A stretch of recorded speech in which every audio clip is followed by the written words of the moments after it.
nhưng bây giờ lục xem nhé thế ha lỗ tế vừa hải mọi nhiều mà chỉ to một đồng tiền xuống áo lỗ cái bộ lỗ thì xuống lỗ cũng lỗ xem áo xem lỗ nữa và nó sẽ có thầu bùa có thầu luôn đi luôn tạo chuyện ôi cho thì nói bộ như sâu xem mà nó quân hay bộ cái gì như vậy thì cái tôi cầm ra là xét do án xét như thế đó rồi ma từ từ kiến rồi ma từ từ phải cô thì từ vang từ từ yếu từ xét từ kiến cô lên thô từ vang từ kiến thì nói bộ như bộ như cháu sẽ cũng là cô xem sẽ ra như miền xem sẽ ra như mẹ này cái như vô cùng có ý nhiều cao luồng chiến kia xem thảo lộ đó vì tụi nó vừa giờ phóng chuyện ta sắm nhé giờ vô cái nhà thật xem là thắng nó lộ như bộ chỉ có mà lộ như nó biểu thì điều tiết vô có thảo quảng vô lộ là sẽ tổng về nữa em vô lộ xem như này tổng vô lộ như thế nào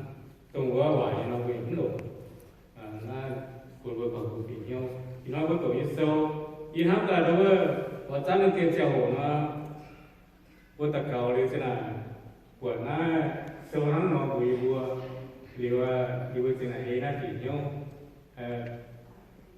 thế riêng sự tổ là sự tổ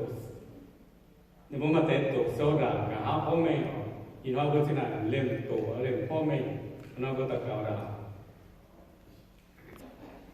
vua tổ sâu tổ thằng hải có thằng vua đó phải nó yên họ bây giờ họ tạo sâu xây dựng nó yên quên thô tầm sang ta xếp hiểu mà yên chiều như thế nhé giờ cũng có khu biển hiếu có bây giờ này biển hiếu nó không thì yên chiều xe đua hát tao thật cái chủ trò này xiang bữa tao phải xiang xe tài như miền điều này hắn ta có xiang xe tài như miền xe thằng Giêsu nó Giêsu nó thì sẽ thắng nó bữa ta tới thì có Giêsu nó phải nó nhở không phải bữa ta cái em mang dùng hạt tao sau khi tụ cho mình giang nó bữa taoเป็นเสียงเสียใจเย็นๆบนฮับเขาห้างน้อยชนิดตัวมันเสียงบนลาเนี่ยนะไปอีเตานะเขาทำอีเตาเนี่ยไปกันเท้าจุดเฉียกันเท้าจุดเฉียมึงไปตรงจุดเท้าตรงจันเท้าอย่าบุ้มให้ปังนี่เฉียเสียงบุ้มปังเนี่ยนะมึงให้ปังนี่เฉียเสียงยิงให้ปังเลยเฉียอีปวดไว้yên bố mỏng yên phẳng yên trên được tivi phải yên phẳng mai sắm như chị ta yên đâu bữa bữa mai kiến là y nông gom chọn xin em mà tên là nó từ con phản nó cứ tao nằm nó tao tải nó đi mà vừa thì liều thế này đúng không y tao suy phình hô ta thì họ thảo được căn cố tài nó có tao ya tài nhá nó bữa nó có nó là bên đôi chuồng mình xiang rồi bật diêu mà thế mà nó bật diêu mà thế làm mà nó bật diêu anh y nó có mà giàu ya chuồng vui ya chuồng có thật chuồng chứ như cháu nó hay chuồng Giêsu nên đi nhà bên thiên hùng đi nhà hăng vua nó em bố ba miền hắn nó hay thảo nên cho mình xem ba lô vì sẽ có chính mình nhé sẽ thảo kỹ chủ cho mình xem bữa tao bên xem sẽ ta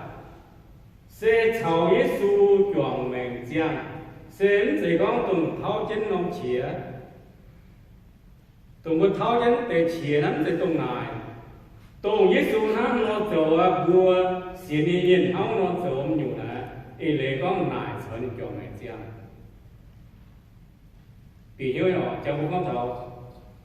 bố làm thở lan nó 不讲明这样那讲切头，你就那不讲头我朝耶稣讲切头呢？耶稣头很有钱，我头有钱呢，牛那会有朝耶稣讲明这样。你爱ทั้งหาย耶稣爱ทั้งหายบัวทั้งบัวnhiều anh thấy sự chọn mình chưa? Mình bảo máy kêu à con hát tao cháu kỹ tù chọn mình chưa? Buông hai ý tụi con hát tao thì kinh cháu Giêsu chọn mình chưa? Hát tao thì kinh hay Giêsu nhé hỏi cháu Giêsu hỏi hát hại hỏi hát bữa buông ý tụi hát tao hát ngon. Mình bảo hát tao hát ngon nó bữa tao thì tại bên像哪一面啊？好不过我们我，一说我，就大概就讲明这样。如果一说好那一个好我呢，你变就话呢。一说一谁行咯，因为谁กันอยู่那行咯呢人都就话，都就话谁一说行หาย一个行我，我行的。thì vừa bị yêu nhẹ liều vừa có cái gì chịu lỗ như nhung nhung chia rẽ diệt xuống bên sang nhẹ tài ở trong một con lỗ như con lỗ hiếm bảo con lỗ như thế liều chín tùng cũng không thảo nó tùng hoài có thể em vừa à thì nhớ thảo Giêsu cho mình chơi như nó lỗ như này chỉ nhé chỉ tao nói là phải tôi trả bây giờ có họ có xịt Giêsu xe lục Giêsu như lệ bốn lỗ lệ cuốn bùa y nói bùa có chưa ta bây giờ cả thảo y chết như con bùa biển nhiêu thảo làm như mèn tao như mèn này thảo Giêsu chọn mình trang như mèn này nên như lô xì xe lô ỏi lô phiêu phí quảng mèn tổng hợp Giêsu á, em có lòng xem nó sẽ tổng hợp Giêsu hỏi quá cũng nhung mẹ, hiện tại có lòng kêu gọi em cầu dùng có hát tao sau khi chủ cho mình xem, chúng ta phải xem sẽ tại nhiên, lối như dùng chia rẽ chúng phải xem tại à, kêu gọi vừa thôiอย่างmình nó có tôi có tôi biết nhớ có những bảo là con trên mình sẽ của con tôn cháu đi cho mình xem cái tao hắn nói là như vừa tao nói vừa nhiều có vừa Giêsu nói như vừa lên cháu Giêsu cho mình xem này như vừa hai mà cần nhiều Giêsu hắn nói vừa là không nói tôi muốn nói như là bị Giêsu nói quá cứ dùng quá yếm nói ta là Giêsu nói nói thì nói y nói anh ta chết bây giờ sang nhà như là hỏi không cái gì anh cũng về trước thì nhau na hát tàu phải hát tàu nín mê kia sau khi chủ chọn mình sang hát tàu là lỗi gì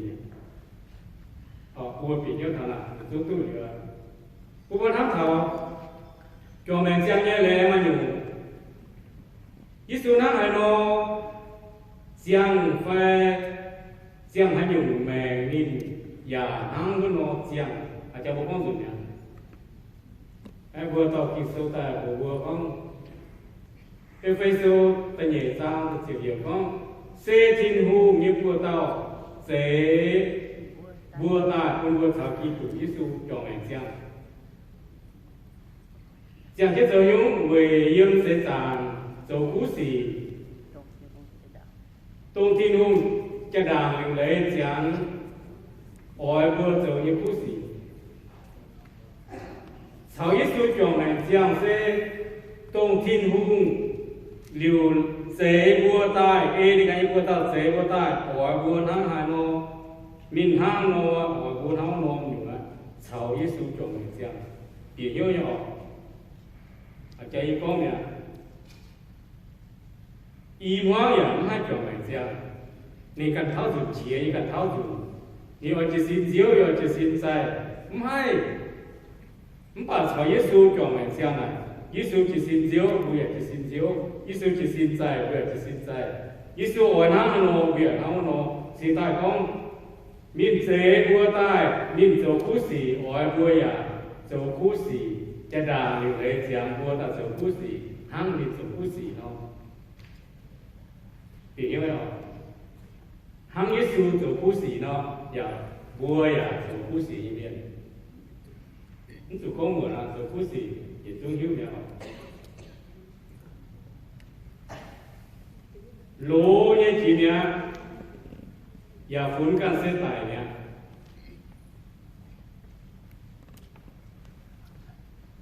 知道那個把位講到羅嚟字呢，有這字呢，結裝啊，羅行嘢講有這結裝，羅嘢有這結裝呢。lối nhằm chế gì nè, tôi觉得公啊，都大有嘢，少他路就向，只咪我到那路就张结庄呀，hắn nói ở Cologne ya, không sao, hắn nói ở trường cái gì vậy ya, tôi nghe, nãy rồi chế kết庄ya, ý của những những chế sẽ đi xuống miền nhẹ lô mà lô kết张结庄. Lô ma sơ ta lô giang chỉ biết hiểu con mấy buổi hiếu tụ nhé ở chủ phun can xe hăng tài nhà nó lô nhé tổng cái xe đi su và yêu lô mẹ ở chủ phun can xe tài nhà vì hiếu tài kêu vào chúng ta tổng vốn non chiều tổng vốn dầu mà học thì ngủ non phải lấy ở chủ phun con nói lấy là tài nhà số một thì muốn nói lễ nó phiền quá, nó từ phun có tài nha, cái phun hắn là bao nhiêu vị vua là y vua ya tu, có y vua là y vua tu tùy như cháu này tài nha, tiền nha, tùy cuốn nó chiến, tùy như cháu ya, không phải là cuốn thầy y vua tùy vua, cuốn non là tài nha, cái tông nàng non là, thế tùy như nàng non là Giêsu nhé, với tôi ấm bà mai, niềm vua sau khi tụ tròn mèn giang về thiên hùng giang kiến, thì nhớ nhé tài đi, với tao là vua hiểu tài nhé, tôi mà chỉ, mà nhưng ở quân đi, xuất liều, suy đi yếm suy ta suy quân đi. Bố quả đối hắn nhung niệm ta tại vì nó niệm mà dám cuốn đi cần mà dám cuốn mà dám làm thì vì ta thấy thắt kia niệm hiểu cái này tài ôi đi niệm cũng ngủ men á bố quả nhé bố tôi phun bố căn là lô men là tài nhá lô châu cái gì là tài nhá ấy tại vì tôi xem là về thiên hùng chẳng kiến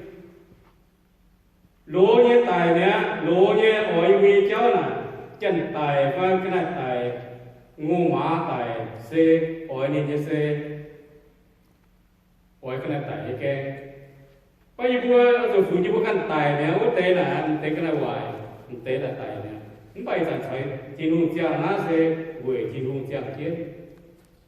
có ý nó phụ như bố mẹ nó như bố tài nè mà tao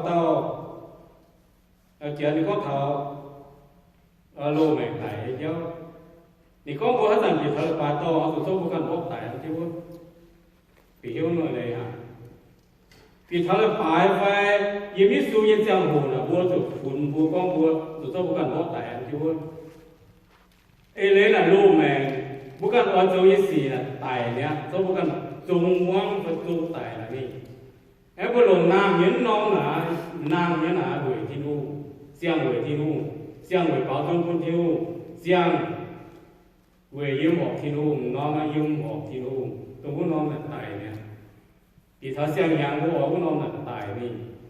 em bố ở yếm tôi giang buổi thiên u non thố thiên u là thiên u hai giang buổi thiên u non giang này nó giang này thà lô này cái cháu và tôi mình hắn ta yếm tụ con thăm vào về kỷ nhớ thật tài mi thảo cuốn chiến thảo tổng đối chẳng thấy xuống nó sẽ phải xem này có cái mảng mặt bớt sâu sẽ sáu ninh tài sáu ninh nam nghe lấy là tổ trang vợ những cái con bảo vợ chỉ cần bớt sâu tại luật giao ta phê hiện con hắn lại bữa kia hôm như lấy bữa sáu kỳ tụ tài ni biểu chiến về quân vua tu xiang này nè hăng kỳ tụ tài ni giảm tía ya lùng giang lạc như tôm chá quân ninh nàng tài xiang chiến với nhục ông bữa nó sẽ vô quật tại nhẹ nó thì vô phó mình bữa sau Giêsu bữa chia lễ là nhớ lễ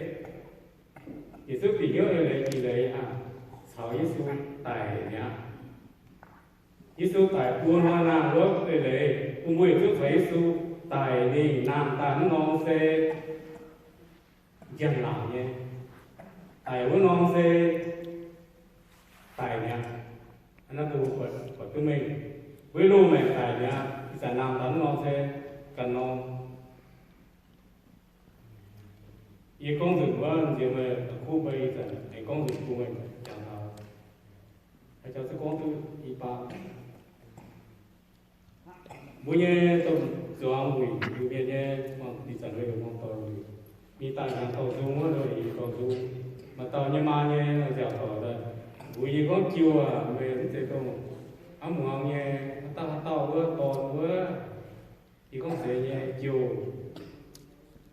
chúng tao tỏ con với có chiều là tài để nó dễ nó hết tài gì nó đi được con thọ skin tài bây giờ để tạo cái tiền chúng tao tỏ con dễ nhé chúng tao chiều cho nó kinh tài nha thì dẫn tao nó cần tàu tôi đi bổ nó ấy như con đi còn như cháu ở đi kinh con họ buổi xin đi cháu anh nên chẳng tỏ như cổ kỳ tài nè cái cổ nó lưu như cổ nhưng mà mình tập tồn hộ như cổ kỳ tài này đi chẳng từ dê tồn tàu nhá đến chẳng từ dê tồn dê này nó tàu ấy con người dê phun như căn con như luôn này tài nhá thì sản chẳng chiến tàu chiều sâu là cần tàu chiều sâu chúng ta chiều sâu là ở tại yên lô mà như cháu đi chỗ yên lô xì yên lô phí yên lô ấy ý dẫn tao thấy su nam tấn tao chẳng chiến tao là cần tao chịu sâu tao non bùa tao non hiến và nín nhé để lấy đi như chủ xếp nín nhé cần nhiều mày mẹ yêu hắn non bùa đến tao hắn nó sẽ phụ của tụi mình không hắn này bùa chịu nhân lấy bùa thảo chi tù tài ni biểu chiến người quân vua tu xiang mèn lô mèn biểu chiến người quân vua tu xiang mèn sẽ bị thà xiang nhà ui chúng nó tu xiang mèn không mà y con này về thì tổ nhớ con về áp mày ở chủ tu xiang mèn và y con nó sẽ yêu quân vua chúng bị thà xiang nhà thôi chiếu quân vua tu xiang mèn thôi chiếu quân vua tu xiang mèn thôi chứ cùng với chúng tôi xiang hoặc xiang thôi chứ cùng với chúng tôi xiang nhiều thắng nên nó là nhiều con mình nếu có tụi mình như họ thì xưa thằng nó bùa Giêsu cũng nam ta bây giờ nam ta nhớ chá thì chẳng có chẳng chiến tao sẽ bùa sẽ thì luôn cũng bùa chú bè con xiang này xiang nhiều sẽ thì luôn cần cũng bùa em có tao tài nhỉ thì luôn cũng chịu sự ông nói lấy thì luôn cũng chịu sự thì nó vừa mà nó xem lại lấy các cái tiền làm giờ anh quê mà xem lại như cháu xem lại nó không hề cái tức của vua thắng anh tú xem lại nói những xem lại dễ mà luôn như thì nó chân dễ ta xem như quân doanh nên như phản xế quân mê của hay thiếu dễ định cần em tu xiang này thì sao xiang nhang bùi xuống tu xiang này nó xiang này tôi vợ lùi ý sư giang giáo gì xin gì nhiều nó này Hàn Quốc con xiang này là xiang cái nào làm gì là những cái gì xiang cái nào là làm gì những cái gì những cái siêu xiang cái nào làm gì à là pháp giảm tâm dần có mảng đấy đó YouTube cái miền nhau một quả cái mảng còn ôm tiền kia đi dần nó lỏng tới những dấu em về vì giáo lố nói cái này lố nói cứ chắc những cái này vài chia như hay những cái này là lố nói mình về biến cho tay mình cho tay cần dấu chỉ xem là cho tay compare đó before and after em muốn làm nó cái này hoài cái này quảng như được cả hai trang luôn không chỉ tôi làm bảo mà ta chén là nhiều là mình chẳng có là đi giáo nó ta phiêu ta phao đi xem gì ta giờ ta cầu tuổi chia luôn với lô này thằng nó lô cái này nó không bảo xem này quân dầu quân choang thì luôn thôi giáo rằng tiền thì luôn cũng dễ vừa ta ta thì luôn này bố lâu mà chỉ đi xiang đi dễ ta quân dầu quân choang đi hỏi vậy quân dầu quân choang thì luôn quân dầu quân choang Giêsu miền quân dầu bật quân hăng có trang này hăng cả hiện nay thì có rằng thì quân vua hiện hỏi chín pi hiện hỏi hay hăng Giêsu nó hay hăng thì luôn hỏi quân hăng nó tôi sẽ phụ về xuống choang về ngay à hữu về nín bây giờ tháp cô hay cái hữu thì luôn thà sáng mà cùng vừa choang trên mình hăng trên mình hăng đúng không vui miền mà tiểu châu keng quá tiểu châu keng là thế mình cần mà còn những bạn miền mà lão nhé mình giờ tôi lão ta nào mình chơi đó đèn và đĩa đó mình sao thế này thế mình nói thế mình cần nhiều keng anh nên đam nó keng mau là biển đi lão ta nó nên mai câu chuyện nó buồn như tôi này dùng chuyện mà mình vừa rồi đi đá vui nó miền của miền Tây này không cái gì nó kén này nên cũng giáo hắn nó kén này tiền đi lão ta đi hắn nó trở tổ nó thì hoàn chuẩn ta nó hắn nín nó vừa hiểu cái này kiểu số kén cái gì nó biết tôi miền của miền kinh chứ tôi đã chiến hiểu rồi tại có thằng này cần sao thì của miền kinh tôi đã chiến điểm về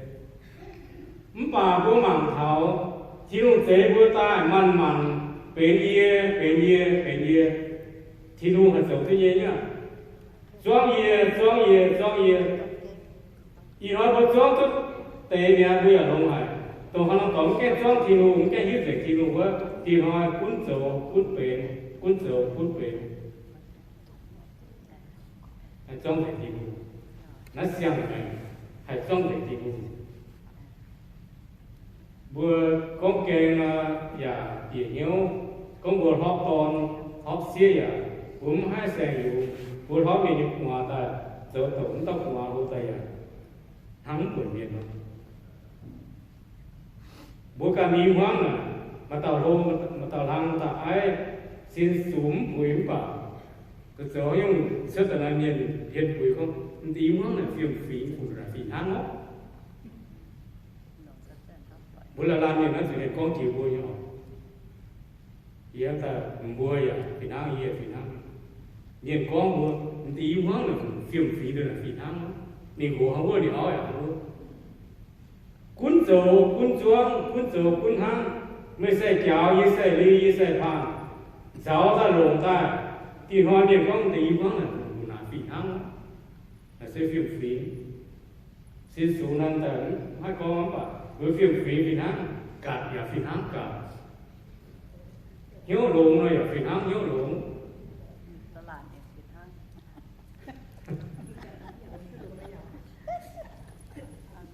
là sẽ不管堂本业庄业，不被耶稣面地方庄题目，滚走，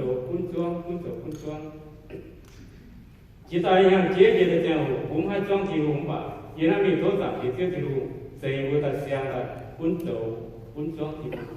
滚走滚有题目也好哎，都政府为主，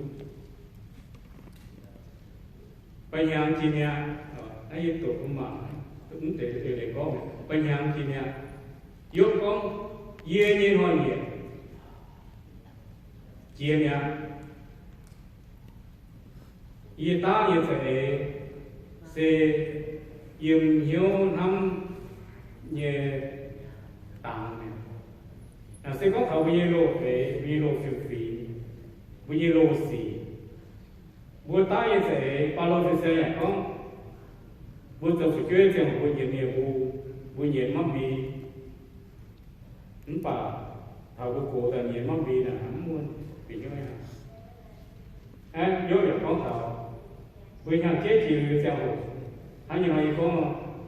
bố nói được sẽ ôm như sâu ra thì sẽ phải nhà sẽ to cái đây là mà hắn nhiều,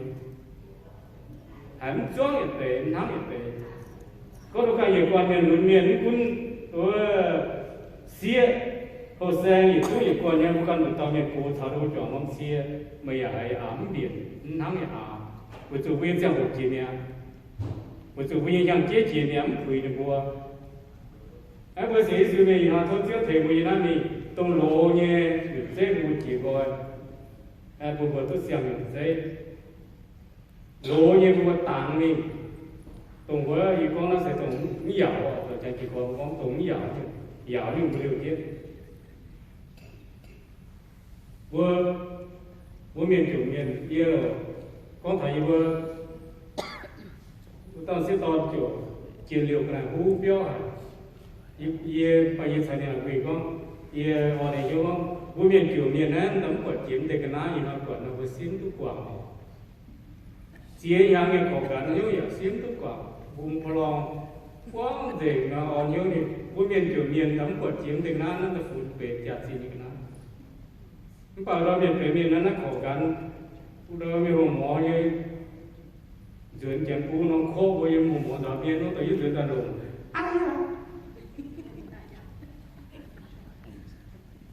nhưng mà vô nhiều có một chủ miền nhưng vô nó đóng quật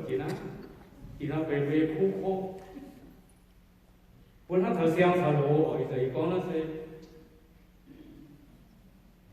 hắn nó nhiều thế chỉ được vô quản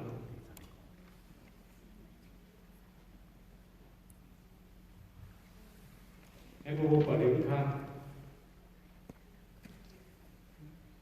mắt thả ở lô cai có mắt thả có tầm trang pha sinh rồi đi mua em con ấy để tiểu hòa cái má hạt tàu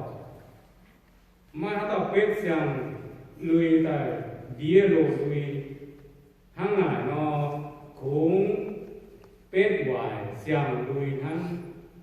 rằng bia ya mấy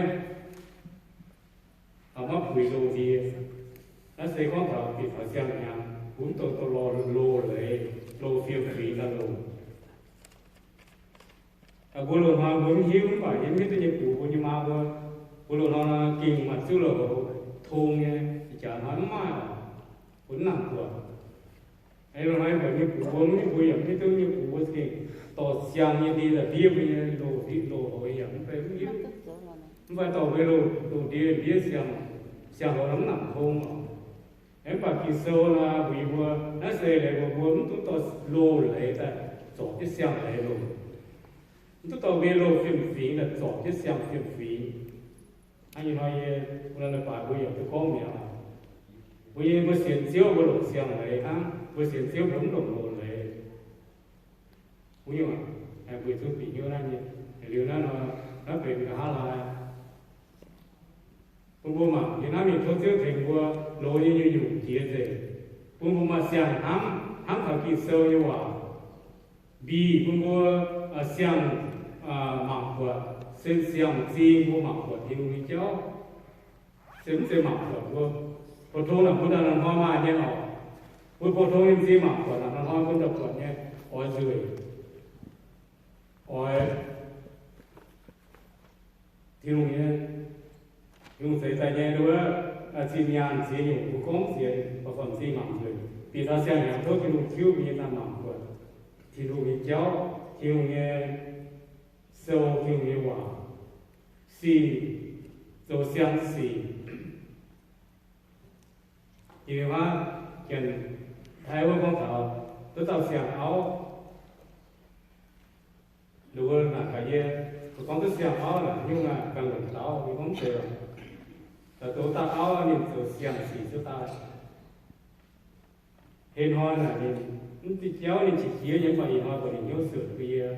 là như xem áo anh cũng vừa tôi xem áo tôi xem gỗ tôi xem phiền phình xem lấy y cũng vừa tôi xem nhung giấy bởi vì thay đổi vì cái bao tuổi với sự suy miên tôi xem nhung giấy vô quả có xem vào mà hay xem như kia thiếu lười bên kiên ta tôi rằng thì thiếu thêm thể vô hiện chúng vì sao xem nhà cũng vừa mà hay nói ngắt này phải như phụ ta tôi rằng vừa sáu cho ta mà còn sáu má nó sẽเป็นngắt vừa kia này cái này không phải có hát tao còn tê lộ như gì ngắt này mà tao sống cái gì tu này cần phải hát tao có hát tao còn lộ như cháu còn lộ như câu mà làm lộ giang như nó tao là sao nhiều chứng nó tôm lục dế rồi chú trái trái nhiều nó tôm lục dế nó sẽ phải liêm bao nhiêu lâu mà hỏi cái bùi cháu thì ở xe nhà tôi siêu thể bùi xuống tôi xèo phải on tôi phải on xèo phải on xèo nhiều nào nhỉ xèo phú xèo lục xèo hiên xèo mùi xèo này vì tôi phú rồi tôi lục mày buồn xuất giả tôi phú bia giả tôi lục giờ đây là sâu như chụp bếp tại lục tại vì thì nó cũng vui nó cũng tao xiang sao lục cái há là như cần nắm họ buổi sáng trước là nhưng hỏi vừa nhìn trên nó cũng cần thiếu quả anh vẫn chỉ chút giàu biển giàu sáng như này thôi rồi nắm cả sẽ mua thiếu những bát quả tại họ xiang tại chỉ nhiều để không mua phảiอีกการเยี่ยมเฮียตัวอีกการแต่ยี่ปวดยี่ต่อเยี่ยมผมฟินห้างยี่ต่ออ่อนหลงฟินห้างมาเตเนียนี่อ่อนหลงทั้งมาถาเซลโยหาเซลป้องยี่เลี้ยวไปอ่อนลงบัวน้องมาเตนะถึงมาอีสื่อไปอ่อนดูการหลอกไป